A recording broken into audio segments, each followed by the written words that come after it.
Waalaikumsalam, Pak. Alhamdulillah, terima kasih Pak Dokter. Saya pikir besok pagi. saya tanggal 16 kan, tanggal merah itu kan Rabu ya. Selasa Pak, besok. Ternyata tanggal 17 besok ya, bukan Rabu ya. saya pikir Selasa, tapi nggak apa-apa lah. Makanya tadi masih di kelas lain udah saya beri tugas. Oke, Ya. Pak. Terima kasih, Pak. Ya. Baik kawan-kawan, Bismillahirrahmanirrahim. Kita akan memulai karena sudah jam 18.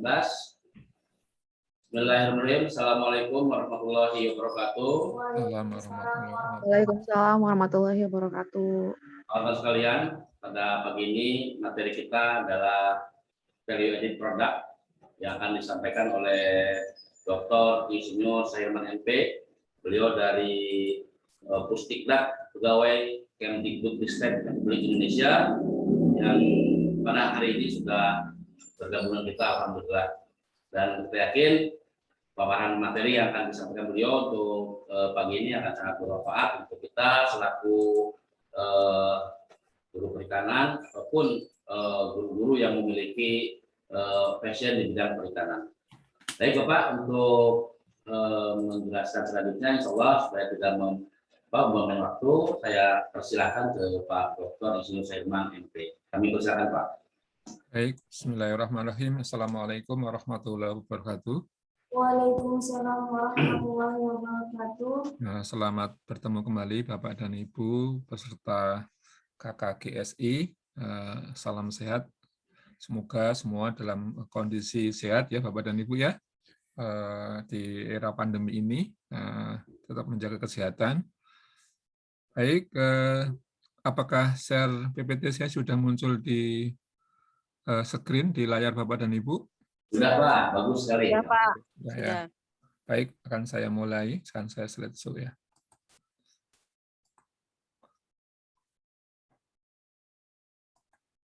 Ya, saya diberikan untuk yang kedua itu nilai tambah produk perikanan ya. Jadi ini kemarin Pak Farid menyampaikan supaya saya juga memberikan konten materi mengenai nilai tambah produk perikanan. Sebetulnya nilai tambah itu terkait juga ya pada materi sebelumnya ya, yaitu keanekaragaman. Nah, keanekaragaman atau evaluasi produk yang pernah kita diskusikan pada pertemuan saya sebelumnya, itu juga dalam rangka selain peningkatan konsumsi, kemudian peningkatan gizi, peningkatan jual, juga memberikan nilai tambah produk ya. Jadi harapannya dengan diversifikasi, dengan evolusi, itu nilai tambahnya semakin besar. Nah, saya akan memberikan nanti secara teoritis nilai tambah, kemudian juga beberapa bagaimana strategi meningkatkan nilai tambah pada tataran praktis maupun teoritis. Kemudian ada barangkali sebagai bahan diskusi ya, sekolah-sekolah sebetulnya sudah berusaha untuk menaikkan nilai tambah produk ya, nanti ada beberapa contoh ya. Baik, kenapa nilai tambah itu tetap didengungkan atau ditekankan pemerintah ya? Kita tahu bahwa yang melatar belakangi adalah bahwa sumber daya perikanan salah satu sumber devisa negara ya, salah satu sumber devisa negara. Namun pendayagunaan belum optimal ya, masih konvensional. Nah, kita masih melihat ya, ini ada beberapa gambar dalam suatu seminar, karena saya tidak mengunjungi langsung ya di tempat pengrajin. Ini ya kondisinya tradisional ya atau konvensional, sehingga belum optimal baik dalam teknologi ya, sehingga belum memberikan nilai tambah yang tinggi. Nah, nilai tambahnya mesti ada ya. Jadi nilai tambah mesti ada dengan pengolahan itu. Kalau tidak ada nilai tambah ya tidak dilakukan pengolahan tentunya ya. Mesti ada nilai tambahnya, tapi barangkali masih rendah ya, belum nilai tambahnya belum tinggi. Kemudian kita tahu ya, produksi ikan itu sangat besar ya. Yang diolah itu 23 sampai 47%.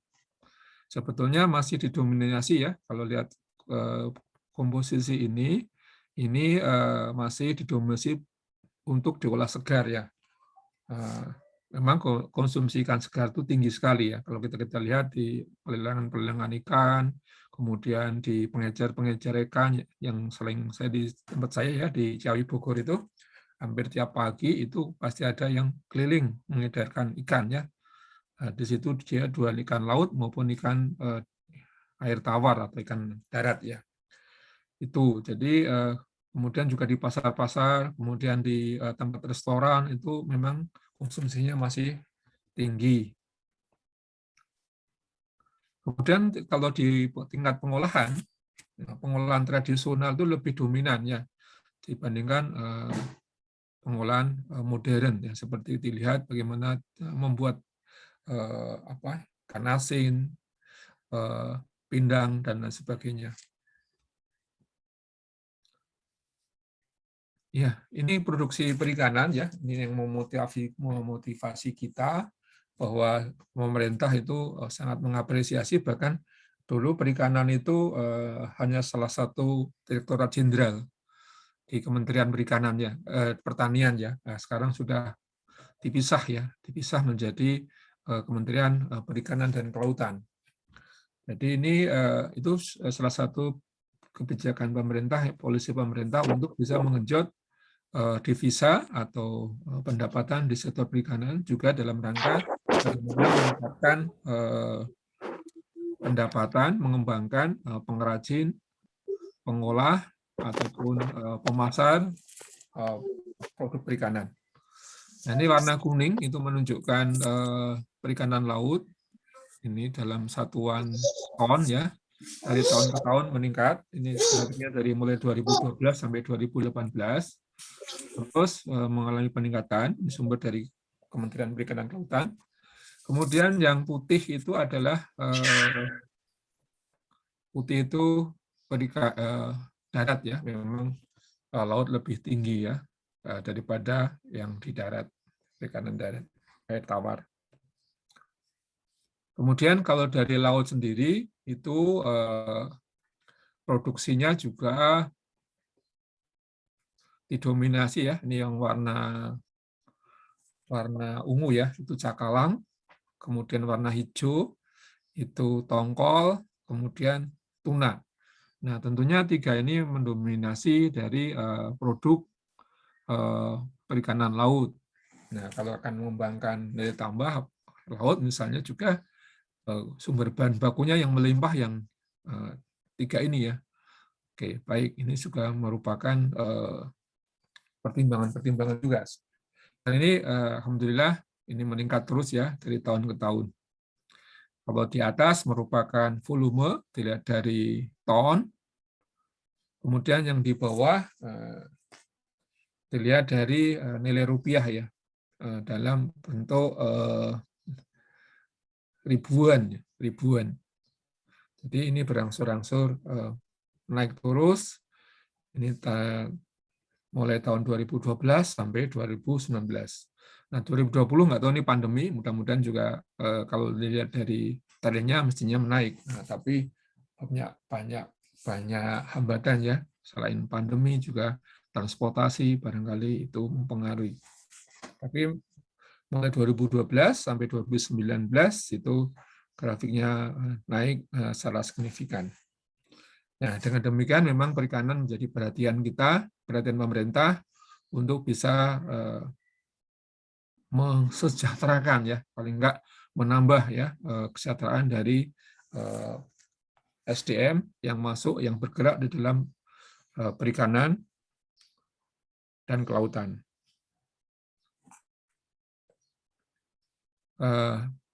Jadi kalau kemarin juga ada dari peserta ya, kalau nggak salah Pak Nuralis atau Pak Iko ya, kemarin menyampaikan kegemaran makan ikan ya, jadi promosi untuk makan ikan. Ya, Terus terang saya juga di keluarga kalau dilihat dari porsi lauk ya, lauk itu kan ada daging sapi, daging ayam, telur, ikan. Dalam 1 minggu itu berapa kali menu ikan itu ya. Ya memang belum bisa mengalahkan yang apa namanya? Ya itu tapi itu food habit ya, kebiasaan makan ya di masyarakat. Jadi barangkali kalau orang-orang sekitar pantai atau daerah tertentu itu konsumsi ikan lebih tinggi daripada ayam maupun daging lainnya ya. Nah, kalau kami sendiri ya ada sih setiap minggu itu ada ya ikan, tapi belum bisa apa ya, belum tinggi ya, setinggi ayam. Kalau ayam itu tinggi ya. Jadi ya tapi nanti mungkin berangsur-angsur karena kesadaran untuk mengkonsumsi ikan karena ikan mempunyai nilai gizi yang lebih baik, kemudian juga melalui komponen-komponennya untuk mendukung kesehatan, omega 3, kemudian kolesterol yang bagus, asam lemak yang bagus, gitu ya. Mungkin menyadarkan untuk meningkatkan konsumsi ikan. Ya, jadi produk perikanan tinggi, tapi daya saingnya belum tinggi ya, daya saingnya belum tinggi. Beberapa ya, beberapa. Tapi beberapa yang sudah tinggi, kalau bisa sudah masuk seperti supermarket, seperti surimi, sashimi, sushi itu luar biasa nih permintaannya. Tapi daerah-daerah tertentu ya, di kota-kota besar tentunya. Nah, kemarin materi saya yang kita diskusikan diversifikasi dan evolusi. Itu sangat erat hubungannya dengan peningkatan nilai tambah ya. Melakukan diversifikasi itu juga untuk supaya nilai tambahnya meningkat. Jadi evolusi produk, kenapa melakukan evolusi produk? Ada evolusi itu bisa dikaitkan dengan bahan baku, dikaitkan dengan efisiensi produksi, dikaitkan dengan variasi produk, dikaitkan dengan mutu produk, macam-macam itu semuanya bisa terkait dengan peningkatan nilai tambah supaya nilai tambahnya meningkat. Nah, seperti itu. Kenapa nilai tambah selalu menjadi perhatian? Atau faktor-faktor atau aspek-aspek apa yang terkait nilai tambah? Pertama mestinya dipandang dari bahan baku ya. Jadi kalau tadi ikan melimpah, produksi terus-menerus gitu ya. Ya. Kalau Nah, tidak ada upaya untuk produksi ini. halo Bapak Ibu. Apalagi kan pesertanya nggak banyak ini.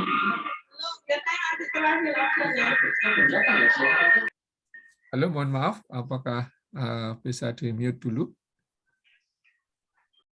Oke, baik. Jadi dari aspek nilai tambah nih ya. Jadi persediaan bahan baku melimpah. Jadi kalau bahan baku melimpah, banyak bahan baku, tidak ada upaya meningkatkan nilai tambah, nah, nanti sayang sekali itu ya. Jadi atau aspek nilai tambah itu ditekankan karena bahan bakunya banyak, gitu ya. Bahan bakunya ada. Kemudian karakteristik bahan baku. Misalnya kalau ikan kita tahu bahwa ikan itu termasuk komoditas yang sangat mudah rusak ya. Jadi karena sifatnya sangat mudah rusak, maka upaya untuk di dalam peningkatan nilai tambah itu penting sekali ya supaya nantinya banyak termanfaatkan 100%-nya seluruhnya ya. Itu tidak rusak karena waktu. Kemudian nilai tambah juga terkait dengan aspek food habit ya. Jadi ini food salah nih, makanan salah. Oke, terkait kegemaran makan ya. Jadi kebiasaan makan. Jadi memang kalau belum terbiasa makan ikan ya tidak gampang itu ya membiasakan makan ikan. Tapi bagi yang suka ikan itu menjadi aspek penting dalam mempertimbangkan, diperhitungkan untuk meningkatkan atau mengembangkan produk yang bisa bernilai tambah ya. Karena kalau sudah suka itu harga berapapun akan dibeli ya. Jadi dia tidak terlalu memikirkan tentang harga karena sudah kegemarannya seperti itu. Nah itu juga menjadi perhatian ya. Misalnya ikan itu apa yang produk olahannya itu? Apakah abon? Apakah bakso, apakah sosis, apakah ikado, macam-macam ya. Jadi itu juga dikaitkan dengan kebiasaan-kebiasaan makan ikan. Kemudian teknologinya dipertimbangkan juga untuk mengembangkan atau meningkatkan nilai tambah. Nah, satu lagi adalah survei konsumen. Jadi kita tahu peta konsumen itu produk apa yang digemari ya. Misalnya apakah amplang, apakah kerupuk, itu yang tradisional food ya. Apakah mungkin frozen food. Kalau frozen food banyak sekali ya, seperti somai gitu kan, kemudian bakso, ikan, kemudian sejenisnya itu aneka somai, aneka kayak sushi gitu. Itu disenangi ya, tapi harus beberapa produk kondisinya beku. Nah, ini juga menjadi perhatian. Kemarin disampaikan bahwa untuk produk beku itu harus ada sertifikat hazardnya ya, keamanan pangannya. Nah, itu tapi tidak terlalu sulit sebetulnya itu untuk mendapatkan itu ya. Tapi memang menyangkut karena itu kan berkaitan dengan mikro ya kalau protein ini, sehingga ada tindakan-tindakan di suatu usaha itu menganalisis critical point-nya, kemudian membuat pencegahan pada atau pengendalian pada titik-titik kritis itu penting, dan itu harus mendapat penilaian ya supaya mendapat sertifikat hazard. Kemudian efek positif kalau bisa meningkatkan nilai tambah. Tentunya kalau nilai tambahnya meningkat, penjualannya meningkat ya. Kalau penjualan meningkat itu peningkatan profit atau keuntungan meningkat. Di sisi kebijakan pemerintah tentang meningkatkan konsumsi protein, itu ada perluasan konsumsi. Kemudian juga kalau nilai tambah pengrajin itu meningkat dengan bagus, kemudian perubahan pola hidup ya, bagaimana menjadi sangat suka makan ikan, jadi lauknya ikan dan ikan gitu ya, ikan menjadi favorit makanan dan seterusnya ya. Itu perubahan pola hidup. Termasuk di dalamnya adalah konsumsi tadi sudah ya, perluasan konsumsi, peningkatan perluasan dari segi dari segmen-segmen yang pengonsumsi ikan mungkin tersebar jumlahnya, namun juga per orangnya meningkat ya. Jadi kalau seminggu itu berapa kali makan ikan, kemudian volume satuan volume atau dihitung dengan berat, nah, itu juga meningkat. Jadi selain perluasan cakupan yang makan ikan, yang mengkonsumsi ikan atau produk perikanan, juga volumenya atau beratnya. Oke, sekarang masuk ke nilai tambah itu sendiri apa ya? Jadi nilai tambah adalah pertambahan nilai suatu barang atau komoditas yang sudah melewati proses pengolahan, pengangkutan, atau juga proses penyimpanan yang merupakan tahapan dalam proses produksi. Jadi untuk yang produk perikanan itu komoditas itu ada nilainya itu meningkat ya. Jadi persatuan, ini salah satu pengertiannya, persatuan massa, persatuan berat itu meningkat harganya. Jadi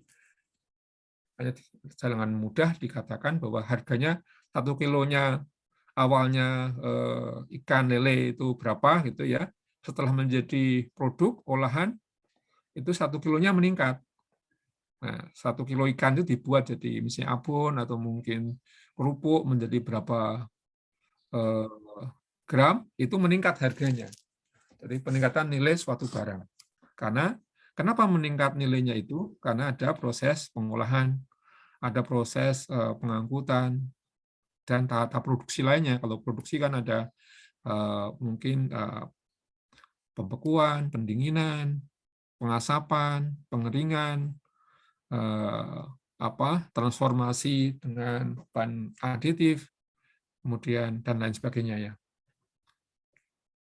Kemudian dalam perhitungan nilai tambah itu selisih antara nilai produk dengan nilai biaya bahan baku dengan input lainnya.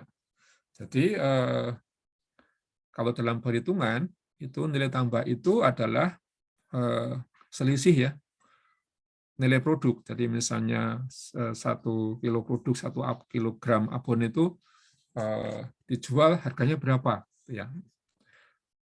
Misalnya 80.000 misalnya. Atau kemudian itu dikurangkan dengan nilai bahan bakunya. Bahan bakunya itu berapa. Kemudian dan nilai input lainnya. Jadi tidak hanya bahan baku sebagai pengurang ya, tapi juga nilai input misalnya ya proses, nilai biaya proses, kemudian biaya-biaya lainnya.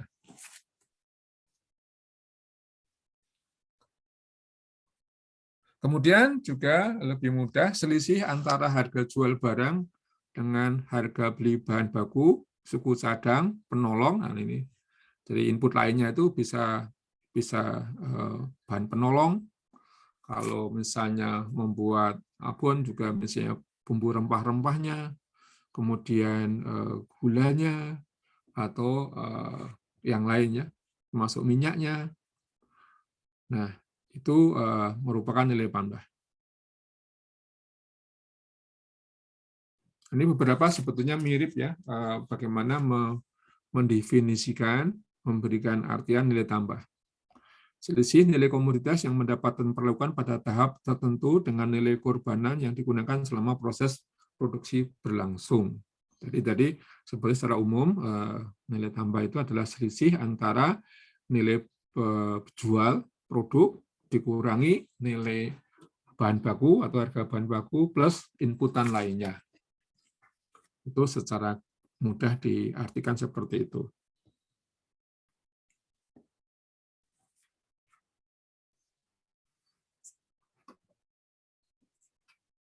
Semua proses bentuk proses baik manual maupun mechanical bertujuan dari bentuk semula ke bentuk baru. Jadi tadi inputan tadi bisa manual, secara manual, misalnya dipotong, di trimming, dikeluarkan isikan, di fillet, ya secara manual, maupun dengan mechanical ya.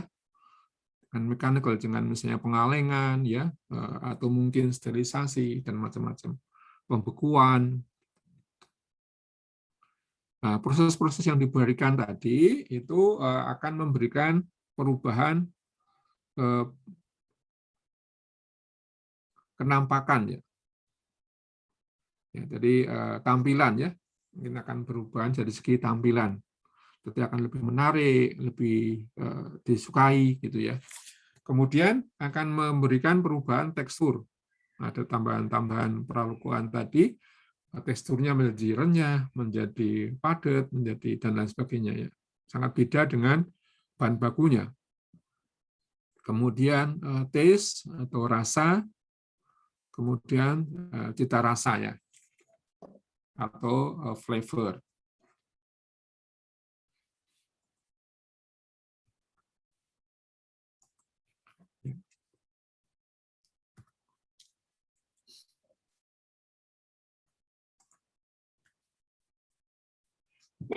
Maaf. Nah, ini secara maaf ya. Misalnya ini ya, nilai tambah bisa misalnya kita membuat bakso ya. Jadi untuk membuat 1 kilogram bakso ikan, seorang pengusaha membutuhkan bahan-bahan terdiri ikan. Ya, kalau kita membuat bakso ya, Bapak Ibu membuat bakso, formulanya macam-macam ya, tapi secara umum itu akan menggunakan bahan baku utama yaitu ikan, kemudian tapioka, bumbu-bumbu, ya, kemudian juga bahan bakar ya, misalnya apakah pakai gas atau pakai listrik atau pakai minyak tanah sudah jarang ya, kayu gitu ya. Nah, perubahan semua nilai bahan di atas menjadi nilai bakso ikan yang disebut sebagai penambahan nilai. Jadi dengan adanya merubah ikan menjadi bakso ikan, itu terjadi penambahan nilai ya. Jadi ikan sendiri tadi kalau apa namanya tidak jadikan bakso, mestinya nilainya lebih rendah daripada produk baksonya itu sendiri. Nah, sehingga terjadi penambahan nilai dari ikan itu sendiri. Jadi dengan menjadi bakso ada tambahan nilai, itulah peningkatan nilai tambah. Nah, terkait dengan peningkatan nilai tambah, adanya input fungsional yang diperlukan pada komoditas tersebut. Input itu tadi input ya, tadi kan ada beberapa proses. Nah, ini pada sisi lain dipandang sebagai input juga, biaya input. Misalnya bagaimana form utility, bagaimana untuk terkait dengan pembentukan, kemudian place utility, kemudian tempat, kemudian tim utility ya, waktu ya, terkait dengan waktu, atau bagaimana supaya produk itu menjadi tahan lama gitu ya. Jadi dengan adanya teknologi nilai tambahnya dilihat dari menjadi awet produk tersebut.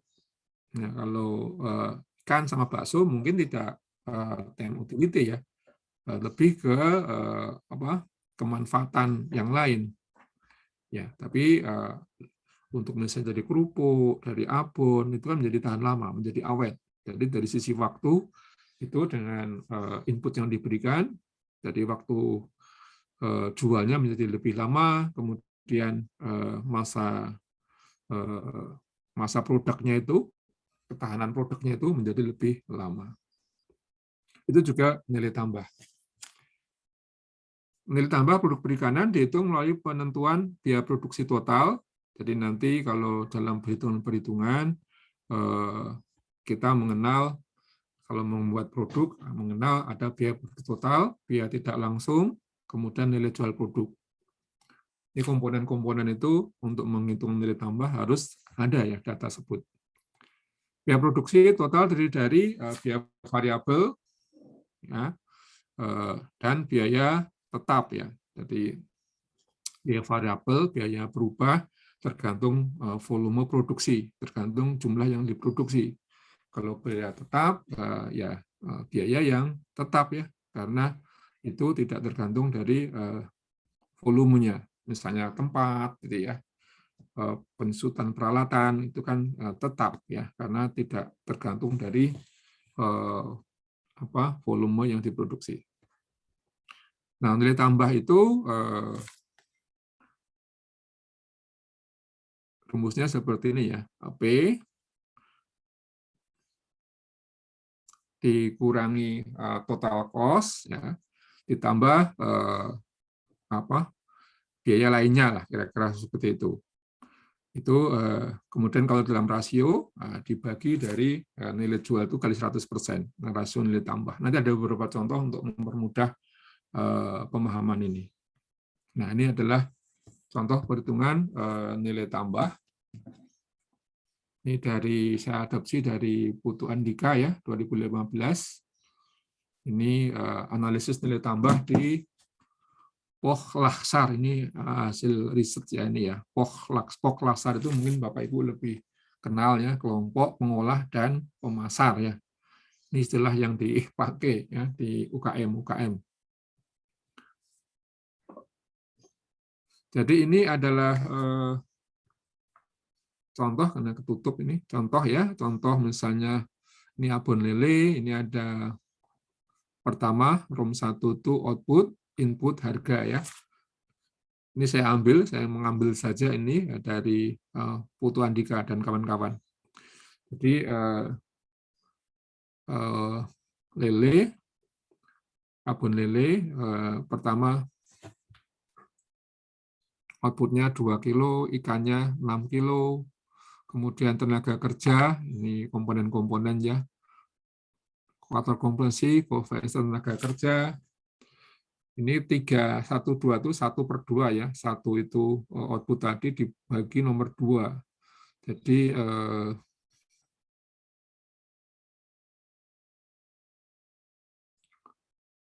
ini 0,33. Kemudian koefisien tenaga kerja 4/6 ya. Kemudian harga output ini 250.000. Nah, ini jadi arbon ikannya itu nilai terlalu rendah ya, tadi 750.000 per kilo. Upah tenaga kerja ini nomor 7, 35.000. Kemudian pendapatan keuntungan ya dari harga bahan baku, sumbangan input lain, nilai output ya. Nah tadi nilai tambah itu kan tadi P itu nilai output ya, P dikurangi TC dikurangi IC tadi ya. Jadi ini adalah 10 dikurangi nomor 8 bahan baku, jadi harga bahan baku. Kemudian dikurangi 9 biaya input lainnya ya. Jadi sumbangan input lainnya atau IC tadi ya. Jadi berarti nomor 10 itu 83.000 dikurangi nomor 8 15.000 dikurangi 6,750 ya, 6,750. Sehingga ketemunya nilai tambahnya 61.583. Oke, baik. Kemudian rasionya kalau tadi dibagi dengan P ya, dibagi dengan 11 itu P. P itu kan output. Jadi nilai nomor B itu 11B dari nomor 11A dibagi 10 kali 100% ya, jadi 73,90%. Nah, ini adalah contoh bagaimana peningkatan nilai tambah abon lele ya, dari telah dibuat abon lele, nilai tambahnya akan besar ya, senilai 61.583 ini. Ini menurut penelitian atau kajian dari Iputu Andika. Kemudian yang kedua, contoh juga untuk ini apa ya nih, pepes lele ya, pepes lele. Nah, pepes lele dengan cara yang sama, kalau dipepes atau dimangut ya, yang mungkin agak mirip ya pepes sama mangut. Itu nilai tambahnya cuma 29.650. Ini menurut kajian mereka ya. Sehingga nilai tambahnya lebih tinggi mana? Lele dibuat abon sama lele dibuat pepes. Nah, menurut Andika ini, kajian penelitian ini lebih tinggi dibuat abon. Ya, dari 61.000 ini hanya 21.000. Jadi nilai tambahnya akan lebih besar 2 kalinya. Nah, ini contoh dari perhitungan ya, kita lepas dari itu presisi ketelitian dalam perhitungan ya, karena kami nggak bisa mengecek kondisi, tapi kita percaya ini hasil dari suatu kajian dari suatu jurnal. Baik, itu. Nah, kemudian secara umum bagaimana sih meningkatkan nilai tambah itu? Jadi nilai tambah itu bagaimana supaya bisa nilai jualnya meningkat, efisiensi produksi, kemudian juga menekan biaya produksi atau bisa meningkatkan biaya nilai jual seperti itu. Nah, ini ada siklusnya ya. Ini secara umum bagaimana Bapak Ibu pertama melakukan uji coba dulu, kemudian uji coba itu diuji pasar, kemudian diperbesar, kemudian dianalisis ya. Akhirnya menjadikan bahwa pertama itu kalau di daerah sini masih kondisinya ya perlu melakukan pembinaan atau mungkin pendampingan, mungkin diberikan teknologi. Nah, kemudian setelah mencapai ini ya sudah kuat produk Bapak Ibu, sudah mantap, itu ya akan mendapatkan profit. Kemudian akhirnya menjadi produk yang sangat digemari ataupun menjadi usaha itu menjadi mantap. Jadi beberapa pilihan teknis ya, bagaimana melakukan misalnya peningkatan mutu produk. Peningkatan mutu produk itu kan menambah kos ya. Kalau hanya menambah kos nilai jualnya sama ya sebetulnya nilai tambahnya tidak berubah, malah menurun ya, karena nanti kan nilai tambah kan dikurang hasil dari perbedaan antara output dikurangi cost sama input lainnya ya. Kalau peningkatan mutu itu nanti bisa meningkatkan hasil jual, meningkatkan harga jual, berarti itu salah satu jalan untuk meningkatkan nilai tambah. Kemudian efisiensi produksi. Nah, jadi dengan kita menekan biaya ya, biaya produksi, itu nilai tambahnya meningkat. Tadi karena kan dalam rumus tadi ini adalah menekan cost. Nah, mungkin prosesnya diperpendek atau mungkin bahan bakunya lebih murah gitu ya, mencari yang lebih murah, atau mungkin ada proses-proses yang disederhanakan, yang diefisienkan. Nah, itu juga bisa meningkatkan nilai tambah. Kemudian menetapkan ya supaya mutu itu terjamin, maka persyaratan itu dari hulu dan hilir diatur, ditetapkan. Nah, dan lain sebagainya ini cara-cara saya kira Bapak Ibu sebagai seorang yang bergerak dalam membuat produk perikanan lebih tahu ya, apakah nanti bisa dengan keamanan pangannya, sehingga jaminan mutu produk Ibu Bapak lebih bagus, sehingga nilai jualnya lebih tinggi, dan lain sebagainya. Nah, tapi kita juga berkoreksi mengaca diri kita di Indonesia ya. Ini adalah perbandingan antara produk-produk sejenis antara produk kita dan produk tetangga, yaitu negara Thailand ya. Nah, ini lepas dari dalamnya ya. Nah, lepas dari dalamnya, rasanya, kemudian harganya, tapi lihat dari kenampakan atau tampilannya dulu ya. Nah, dilihat ini ada produk Indonesia yang di atas, produk Thailand yang di bawah, ya sebetulnya masih kurang bisa bersaing ya. Artinya kalau disandingkan ini pendapat saya ya, mungkin Bapak Ibu bisa berpendapat lain, ini lebih tampak bahwa Thailand lebih bagus dari bagaimana cara kemasnya, bagaimana cara handlingnya ya, sehingga kenampakannya lebih menarik. Kemudian pilihan-pilihan produk ya, memang sekarang tuh banyak sekali digemari frozen food, sehingga orang tinggal ambil di freezer, goreng, atau kukus, atau celup. Ya, ini juga suatu tantangan, suatu Bapak Ibu, suatu terobosan juga Bapak Ibu membuat produk beku ya, karena hampir semua rumah tangga mempunyai freezer saya kira ya, kulkas yang ada freezernya ya, sehingga itu tantangan tersendiri ya. Jadi frozen ini ya, ini bisa dikembangkan, tapi juga kemarin ada hambatan mengenai sertifikasinya. Tapi saya kira ya, saya yakin Bapak Ibu nantinya bisa ya mencapai itu. Ini atau mungkin dried, produk kering. Baik, ini juga bisa surimi, branded food. Branded food itu yang diolah dengan tambahan roti ya, misalnya nugget, pangsit atau terigu ya. Pangsit, otak-otak, ini juga digemari juga. Oke, baik. Atau Bapak Ibu bisa memanfaatkan produk samping ya. Produk samping itu hampir murah sekali bahan bakunya ya. Bisa membuat tepung ikan, silase, minyak ikan, gelatin, cetosan. Tapi sekali lagi untuk membuat produk samping ini aspek pasarnya perlu diperhatikan. Pertanyaan, apakah yang diinginkan konsumen? Jadi dalam hal bagaimana meningkatkan nilai tambah juga perlu menjawab pertanyaan-pertanyaan ini. Sebenarnya konsumen itu senang apa? Bagaimana supaya konsumen suka? Supaya suka itu kita harus apa gitu ya.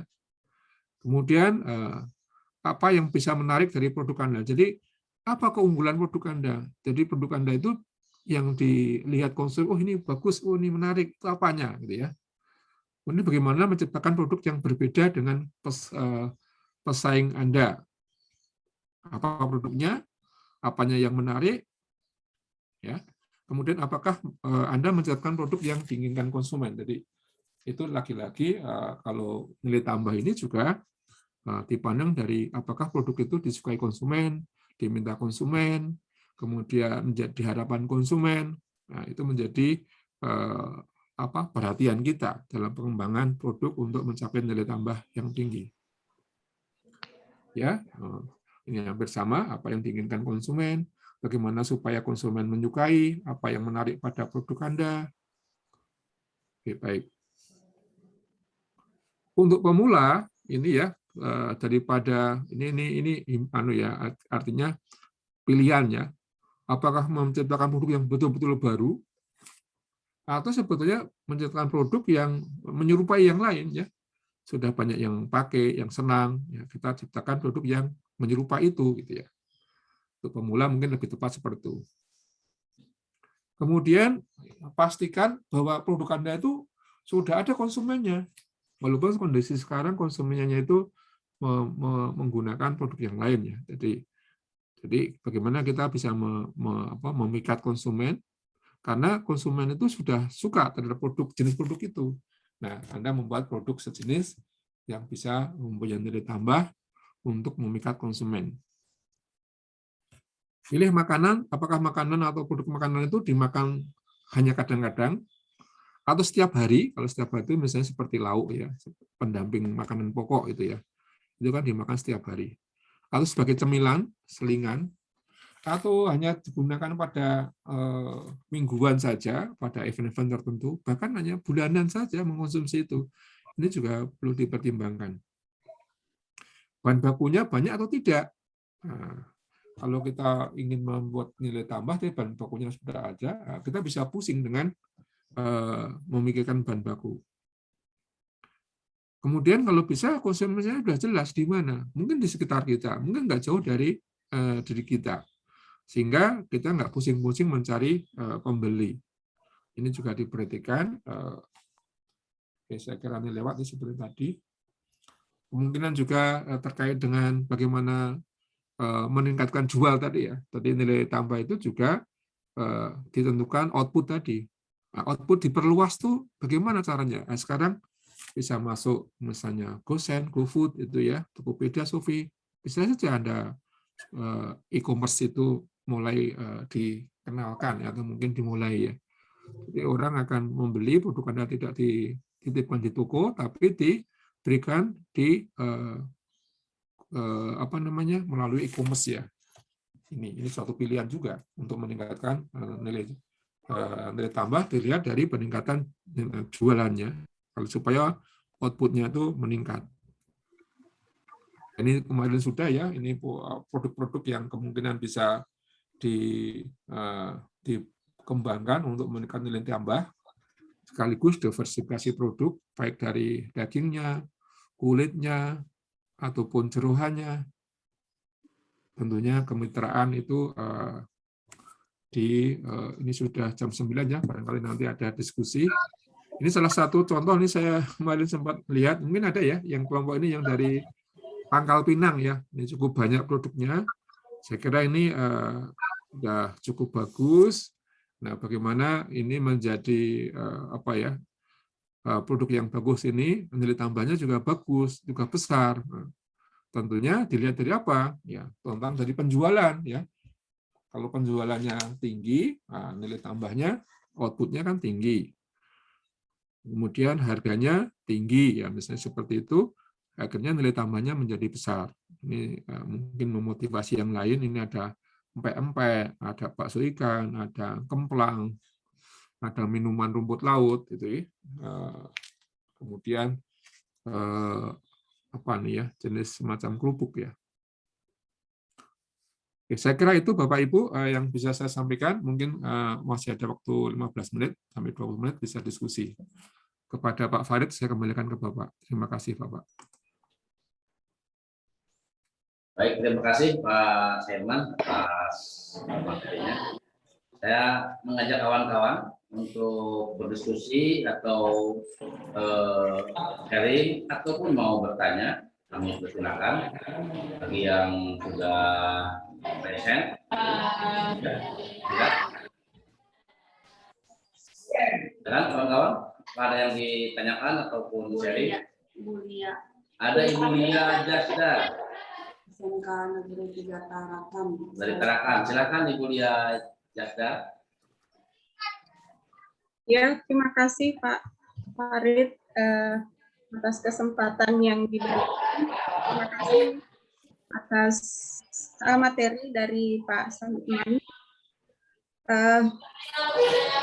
Yang saya tanyakan kemarin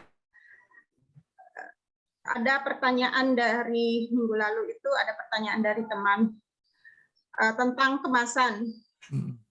Ya, yang ingin saya tanyakan, bisa nggak dari KKGS ini bisa fasilitasin untuk kemasan supaya kita lebih mudah, apalagi kami ini di Tarakan ini kan jauh ya, dan ongkosnya sangat mahal apabila kita beli di luar, karena kalau di Tarakan sendiri juga cukup tinggi harga kemasan itu.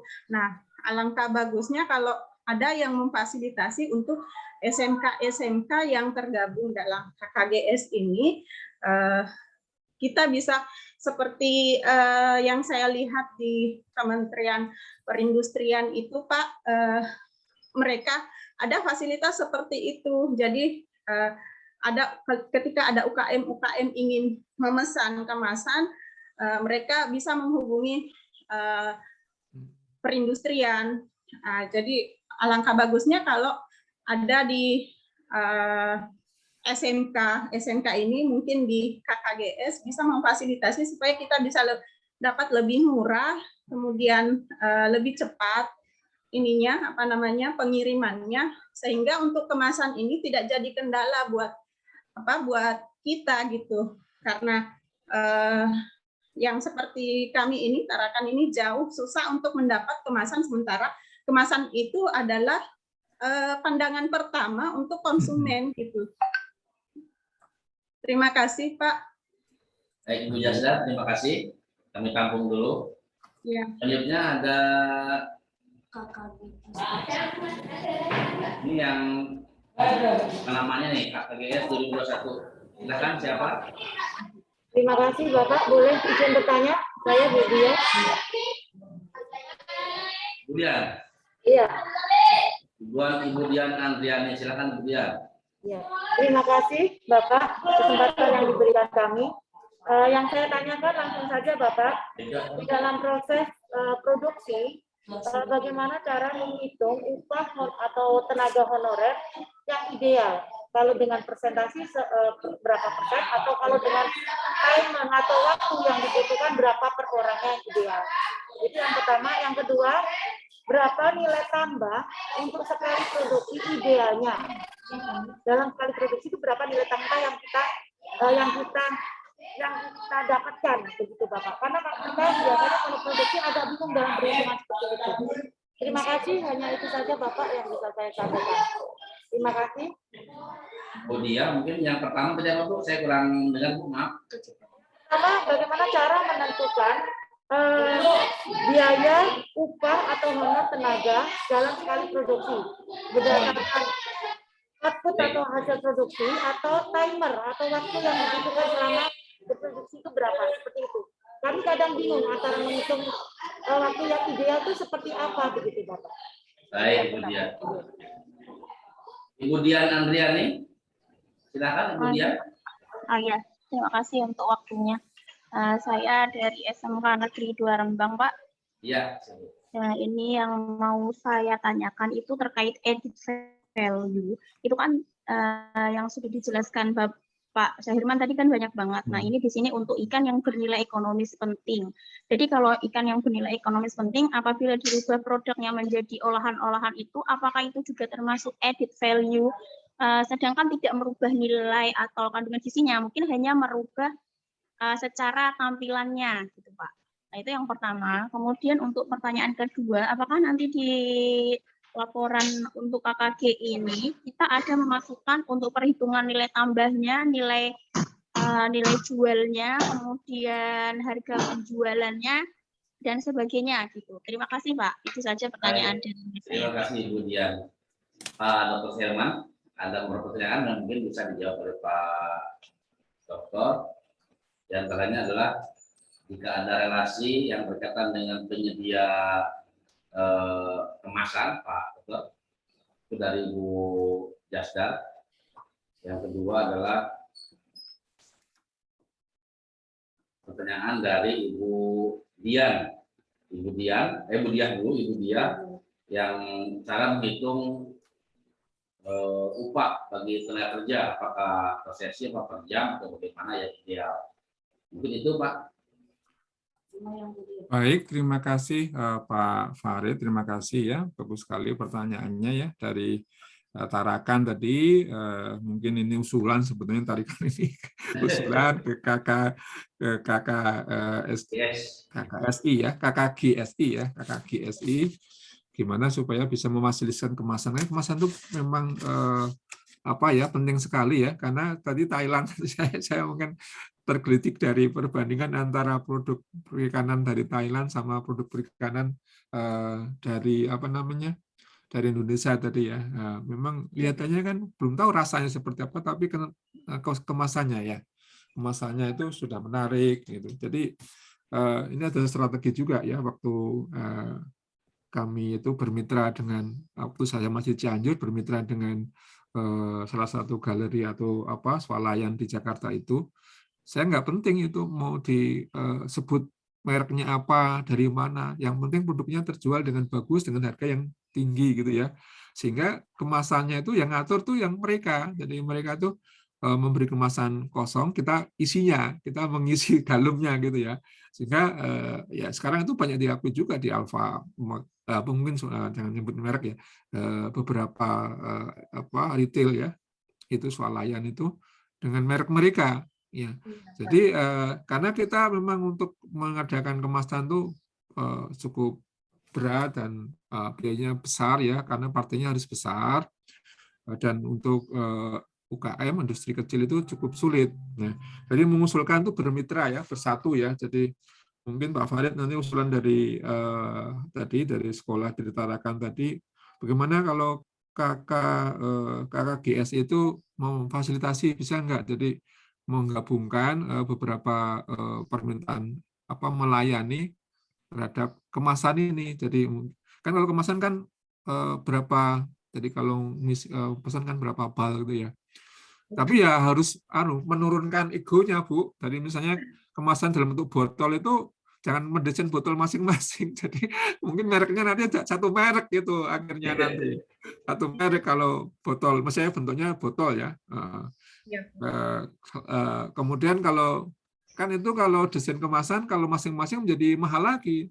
Tapi kalau desainnya satu tapi dipakai oleh sejumlah SMK yang mau bergabung, tapi desain itu tuh bagus itu ya, bagus, itu masuk akal itu. Jadi nanti kayak patungan tuh belinya itu ya. Nah, nanti mungkin SMK ini berapa kemasan, berapa ribu, sehingga jumlahnya itu memenuhi dari kuota atau persyaratan minimal pembelian itu. Nah, tapi ya memang ada prakarsa, mungkin di fasilitasi nanti usulannya nanti ya KKGSI memfasilitasi ya, mungkin menanyakan ke SMK, mari apa mau bentuk kemasan, mari kita bareng-bareng mengusahakan kemasan, kemudian tapi desainnya kalau kemasan dalam bentuk jadi ya itu kan udah terdesain ya, itu nggak boleh bervariasi. Kalau bervariasi nanti beda lagi. Jadi kan misalnya tapi mungkin kalau botolnya sama mungkin tinggal nempel, beda lagi, mungkin lebih sederhana kalau hanya tinggal nempel ditambahkan mungkin SMK-nya mana gitu ya. Itu ya barangkali hal yang masuk akal nih ya dari Tarakan, menjadi renungan ya Pak Farid ya, yang di siapa apa juga ini makanya Pak. gitu ya. Paling enggak menjadi Pak, menghubungkan skema-skema itu. Jadi sebetulnya ini yang tapi didata dulu SMK yang butuh kemasan siapa mana dulu. Kemudian sebetulnya ya patungan saja, toh nanti juga yang membeli ya SMK itu, hanya tidak bisa membeli sendiri karena harus jumlahnya besar tadi, jadi ratusan juta, untuk besar untuk investasi di kemasan saja. Tapi kalau itu bisa bareng-bareng, itu saya juga ini saya di lab lain tapi mungkin hampir sama ya, ada sesuatu tapi ini bidang lain. Jadi belinya itu patungan itu, jadi satu, kemudian karena bisa membeli partai besar baru dibagi yang pemesan-pemesan itu Bu. Saya nggak bisa memberikan solusi, mungkin barangkali nanti Pak Farid melalui KKGSI bisa menjembatani itu ya, mendata lah. Pendampingan ya, ini sebetulnya bentuknya pendampingan sebetulnya itu dalam bentuk kemasan, atau mungkin termasuk desainnya juga sudah dipikirkan ya, dan nanti bisa bersaing dengan yang Thailand tadi ya dari SMK itu. nggak apa-apa, nggak usah memandang ini SMK mana, nanti tulisannya juga bisa ditambahkan kecil atau bagaimana. Ya, yang penting produknya bagus, kemudian kemasannya bagus sehingga menarik untuk bisa meningkatkan tadi ya nilai penjualan itu. Gitu ya yang bisa saya sampaikan. Mungkin mudah-mudahan Bu bisa terrealisasi Bu melalui teman-teman di KKGSI. Baik, kemudian yang kedua tentang menghitung tenaga kerja tadi ya. Tadi memang kalau yang saya paparkan ini kan contohnya sebenarnya Bapak Ibu apakah akan menggunakan waktu upahnya atau satuan produk, ini dua-duanya bisa dilakukan. Jadi kalau menggunakan satuan waktu itu ya jangan hari kalau partainya kecil ya. Jadi biasa kalau memang kalau sudah mantap produksinya bisa dihitung harian, per hari berapa. Tapi kalau per hari berapa, itu dalam satu hari tenaga kerja itu bekerja terus. Jangan satu hari itu kan 8 jam ya, 8 jam. Tapi kerjanya cuma 2 jam, tapi dihitung sehari 8 jam, ya nanti rugi. Ya itu kan rugi ya. Jadi bisa menggunakan satuan waktu, yaitu hari. Tapi kalau produksinya itu masih partainya kecil, ya satuannya jangan hari tapi jam. 1 jam dihargai berapa ya? 1 jam berapa ya? Nah, kalau mau diturunkan dari misalnya menggunakan pendekatan apa namanya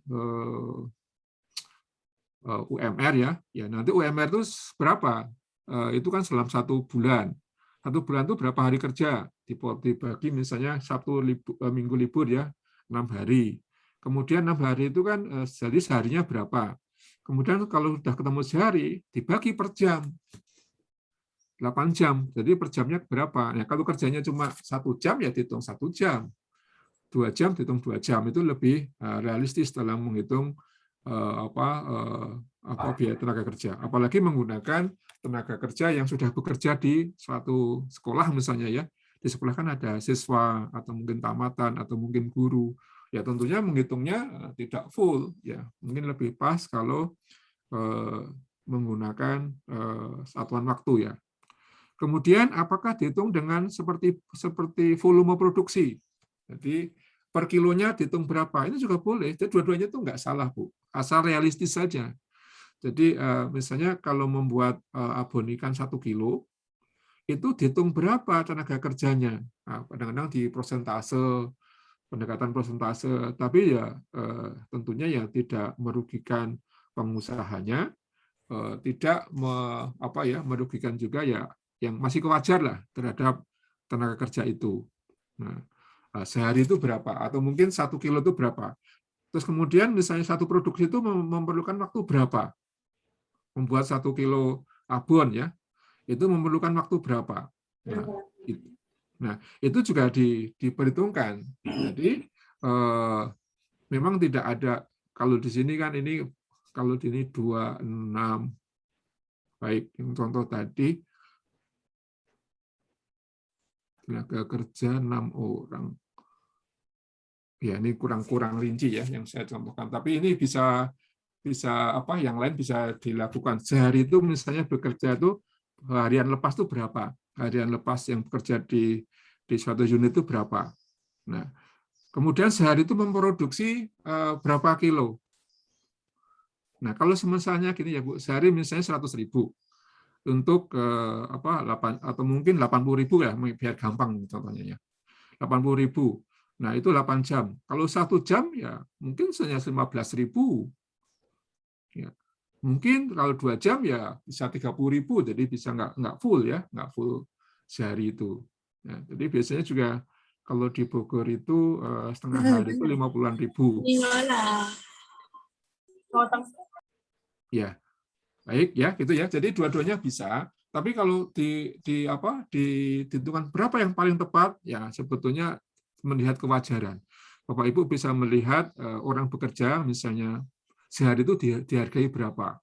Kemudian kalau sehari itu kan full ya, misalnya dikerja di bangunan, di apa, dari mulai pagi sampai sore jam 8 sampai jam 4 lah, biasanya seperti itu. Kalau setengah hari berapa? Ya, berarti 50.000. Kalau seperempat hari berarti 30.000, gitu saja. Itu lebih lebih untuk industri kecil lebih masuk akal. Tapi jangan juga terus tidak dihitung, itu enggak bisa juga gitu ya. Kemudian bagaimana nanti pelaporan? Saya pernah membaca ini ya. Jadi mungkin ada, saya buka dulu, maaf, ada di laporan nanti waktu Bapak Ibu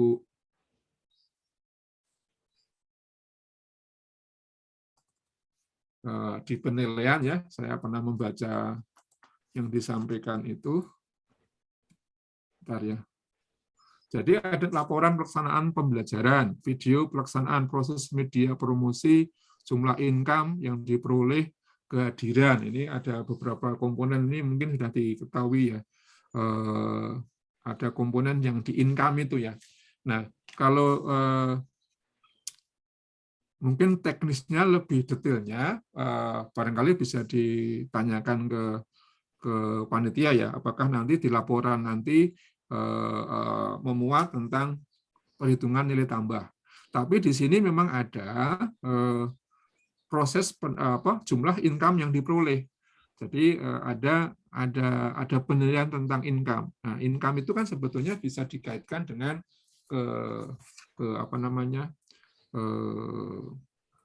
kepantasannya.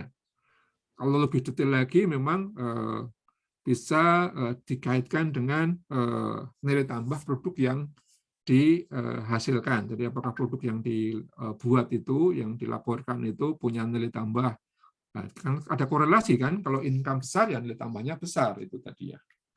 Nah, tapi nanti lebih detailnya bisa ditanyakan ke panitia apakah perlu melaporkan perhitungan nilai tambah. Kalau menurut hemat saya ya bagus kalau ada perhitungan itu. Jadi kalau Ibu ada inovasi, ada pembaruan di produk Ibu, Bapak, kemudian dibandingkan sebelumnya sama yang sudah ada pembaruan, terlihat selain income juga ada nilai tambahnya meyakinkan, nah saya kira itu mungkin barangkali penilai akan memberikan apresiasi terhadap laporan yang Ibu kembangkan, Ibu susun ya. Kalau dalam hal penilaian memang ada jumlah income yang diperoleh ini ya. Kalau dikaitkan dengan nilai tambah sebagai pendukung juga bagus menurut hemat saya, menurut pendapat saya. Baik, kemudian yang ke maaf ini habis ya baterainya ya. Baik Pak Saidman, terima kasih. Ya Pak. Mohon maaf juga kawan-kawan karena waktu kita sudah 8. Habis ya. Mohon maaf Pak. Saya ngasihnya Pak Saidman. Dan Pak Saidman mungkin kenal Ibu Herawati. Beliau juga di PHP. Iya, iya. Pak Sairman, apa kabar? Ya, Bu. Alhamdulillah, baik Ibu. Gimana Ibu? Ini Kita pernah ketemu di Cianjur, Pak. Bapak narasumber kita belajar pengawasan mutu dan belajar buat lager. Oh, baik Ibu. Ketemu lagi Bu, makasih. Iya. Iya. Beliau kepala sekolah kami Pak di SMK Lebak Metro. Oh iya. Saya tuh pernah ke Metro itu dulu Pak saya yang Tarman. Pak Tarman itu di sini bukan ya? Beda ya? Tarman ya kepala sekolah kami punya SMK Negeri 2 Metro. Yang dua, dulu kedua Ya. saya yang kedua ya. Iya. Punya kolam-kolam di sama kelapa-kelapa pendek itu loh. Nah, iya. Betul Pak. Ya. Baik, Bapak ada statement closing Pak? Ya baik, saya kira itu Bapak Ibu yang saya sampaikan. Jadi secara apa ya, secara desain, secara teoritis, secara konsep saya kira sudah sangat jelas ya. Tapi memang diperlukan itu aksi nyata ya Bapak dan Ibu. Jadi kalau SMK itu bagaimana memulai dari hal kecil, memulai hari ini, memulai dan tidak apa ya, tidak cepat puas, kemudian juga tidak cepat putus asa kalau nanti ada hambatan itu ya. Terus berkembang, nanti akan menjadi. Saya masih pengalaman di Cianjur dulu ya, bagaimana mengembangkan produk yang itu ya, yang makanan Jepang itu tidak gampang itu sampai eksis bertahun-tahun, puluhan tahun itu sebetulnya ada proses yang perjuangannya nggak gampang gitu. Jadi tetap tekun, tetap kafah, istiqomah, nanti akan ketemu. Jadi nanti akan menjadi produk unggulan dan itu menjadi apa ya? Produk yang sangat membanggakan di sekolah Ibu semuanya ya. Jika tadi ada Pangkal Pinang ada ya, Pangkal Pinang tadi produknya banyak ya. Saya kira itu bisa diekspos lebih bagus lagi ya, mungkin Cirebon, mungkin sekolahan metro juga, hanya mungkin perlu diperkenalkan di internet atau di apa namanya tempat-tempat untuk media-media lain supaya lebih dikenal ya. Nah, jangan UKM, tapi UKM sekolah juga perlu ditonjolkan ini. Itu Pak Farid, terima kasih Pak Farid. Herman, baik kawan-kawan sekalian, untuk pertemuan hari ini, alhamdulillah kita mendapatkan materi yang luar biasa tentang penambahan nilai produk oleh Bapak Dr. Herman, MP, dan mudah-mudahan kita meresapi apa yang beliau sampaikan di statement terakhir tadi, bahwa yang diperlukan aksi nyata, Bapak Ibu. Mari sekali lagi kita mengajak untuk melakukan apa yang paling mudah dulu, kita laksanakan yang kita sukai, dan kita laksanakan hal yang paling bisa kita laksanakan saat ini dengan produk bahan baku yang ada di lingkungan sekitar kita. Bapak sekalian, jangan lupa juga mempublikasikan apa yang sudah kita miliki melalui web sekolah, Instagram sekolah, YouTube sekolah, sehingga menjadi salah satu ajang promosi baik bagi sekolah sendiri maupun bagi Bapak Ibu selaku produsen dari produk tersebut. Saya akhiri Bapak Ibu, tanya jawab ataupun pertanyaan yang lain yang ingin disampaikan, insya Allah akan kami fasilitasi di grup perikanan, dan kami berharap Bapak Ibu, Bapak Dr. Sairman, dan semuanya juga dalam keadaan yang sehat walafiat sehingga masih bisa bertemu. Bapak Dr. Sairman, kami ucapkan terima kasih. Ini pertemuan dua Bapak di Camp Kreatif Guru SMK Negeri. Terima kasih Pak atas kepercayaannya Pak. Saya ya, Pak. Mudah-mudahan udah agak lama, tapi ya nggak mau dipercaya. Nanti kami juga akan mengajukan, mungkin jika Bapak berkenan, salah satu tim penilai dari tugas peserta adalah Bapak Dr. Sairman. Insya Allah nanti tugas peserta akan kami ajukan untuk dinilai oleh tim penilai, tim juri. Nanti ada 3 dari SMK pengampu, dari pemateri, dan dari expert. Itu mungkin untuk pertemuan hari ini Pak Sairman. Baik, terima kasih Pak Farid. Ibu. Dulu, terima kasih kawan-kawan. Assalamualaikum warahmatullahi wabarakatuh. Waalaikumsalam warahmatullahi wabarakatuh. Mohon maaf. Pak, mohon maaf saya izin live Pak ya. Saya akan meneruskan di kelas lain. Iya Pak, makasih Pak. Oke. Assalamualaikum Ibu Bapak. Waalaikumsalam. Wabarakatuh. Saya nanti materinya akan saya share ke Pak Farid ya. Ya Pak, kami tunggu. Waalaikumsalam.